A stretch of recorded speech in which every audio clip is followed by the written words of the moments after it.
Gusto yung electric kettle. Ang problema nito, pag sinaksak mo siya, meron naman siyang power eh. Ayan, tignan nyo. Sasaksak niya. Ayan, umiilaw naman siya pero hindi yan umiinit. Yan ang problema niya.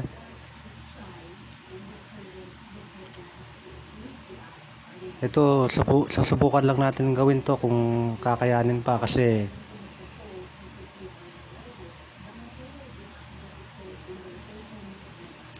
karamihan kasi ng ginagawa ko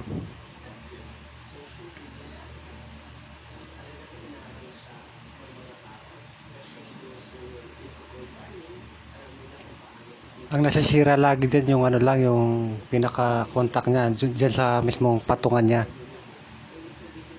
Pagka umiitim mo kaya nagkakakorosyon.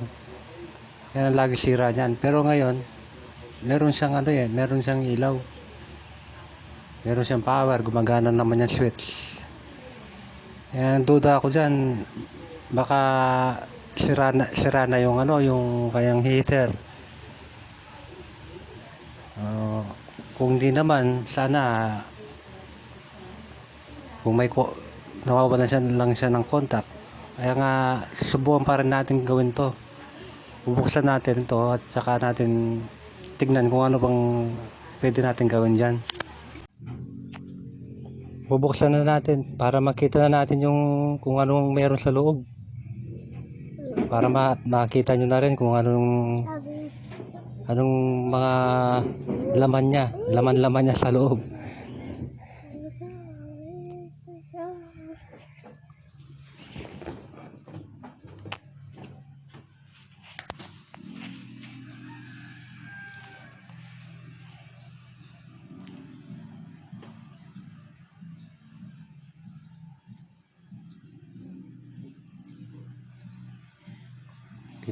Check lang natin dyan kung yung heater niya ay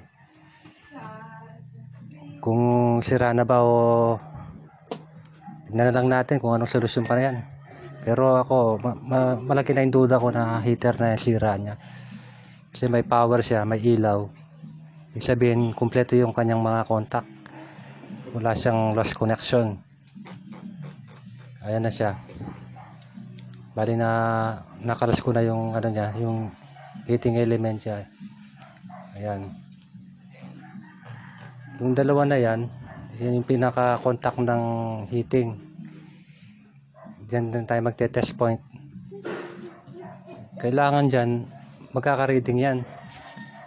Ilagay natin yung tester natin sa ohms reading. Ilagay natin sa 1K. Yan, kailangan may reading yan. Yan, mukhang wala yata. Ayan, taasan natin. Mukhang wala talaga. Malamang ito na ang sira nito mga idol.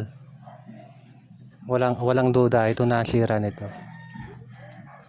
Kaya may sasuggest na lang natin sa customer na bumili na lang ng bago kasi mura lang naman tong mga ganitong mga electric kettle.